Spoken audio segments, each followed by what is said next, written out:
That and more as Hannity continues. Conscience of our nation in the civil rights movement. They've sacrificed so much for the national good. Now is the time to put a new agenda into action that expands opportunity, ensures equality, and that protects the rights of each and every citizen. We have to stop the crime. We have to stop the bad education. We have to help with housing. We have to solve our inner city problems, and we will. I will fix it.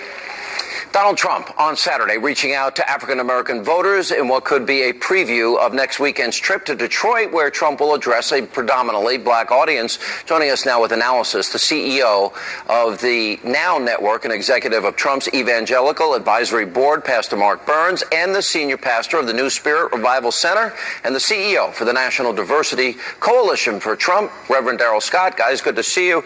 I see that you've caused quite a bit of controversy, Pastor Burns, and you had an image you tweeted out of Hillary in blackface when she had changed her cadences. I ain't no ways tired. And, you know, she made that. By the way, it's a common thing. I don't understand Al Gore, Hillary Clinton, they get before predominantly black audiences in their whole speaking style and cadence and pitch change. And then you talked about her hot sauce comment and her affiliation with Black Lives Matter and F the police. But a lot of people are angry at you tonight. Why would you put her in blackface? What's really the tragedy is the Clinton family and the Democratic Party not owning up to their failed policies with African Americans. What the real tragedy is the very fact that African Americans across this country are not doing just as well as other families are in this country due to the failed policies of the Democratic Party and not owning up to it. Do you have any regrets of doing it, or do you stand by it? Well, I want to say, you know, obviously, I'm a pastor. It is never my intention to offend anyone.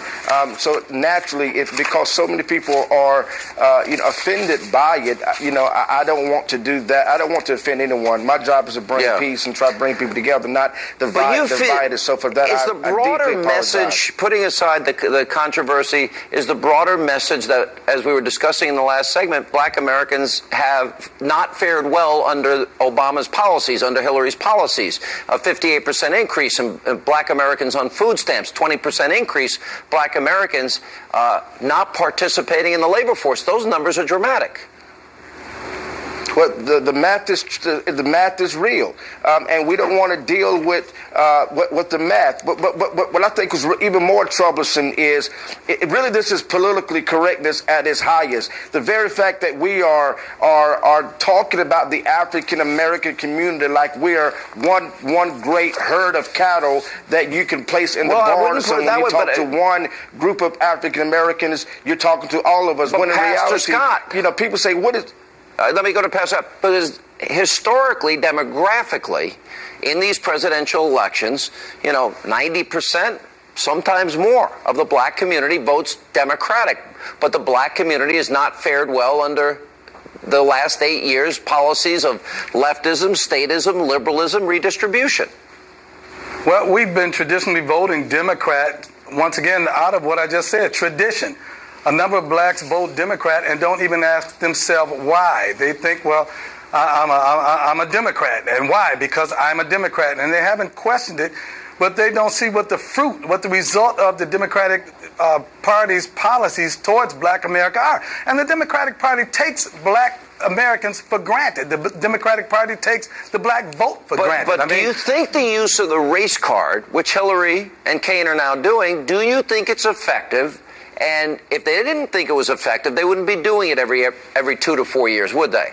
Well, no, they wouldn't. And they think it's effective because it keeps blacks on the plantation. I call the Democratic Party the plantation. Yes. They keep the blacks on the plantation. You got to realize they're trying to act as if Trump is just now beginning to engage the black community. We engaged with Mr. Trump over a year ago. In last October 2015, over 50 of us met with him in Atlanta. Last December, over 100 pastors met with Donald Trump, and the Democratic Party fueled the outrage. They didn't even know what we were sitting down to talk about. out. But the Democratic Party fueled the outrage of, you shouldn't talk to him. You should not have any dialogue with him. Now he's going to appear on the Impact Network, which is the largest African-American owned black gospel network in America. He's going to appear on that network, and they're going to have a question and answer with him, and the black community is beginning to get into an uproar again, and the Democrats are behind it. And do you think Trump can get 20% of the black vote?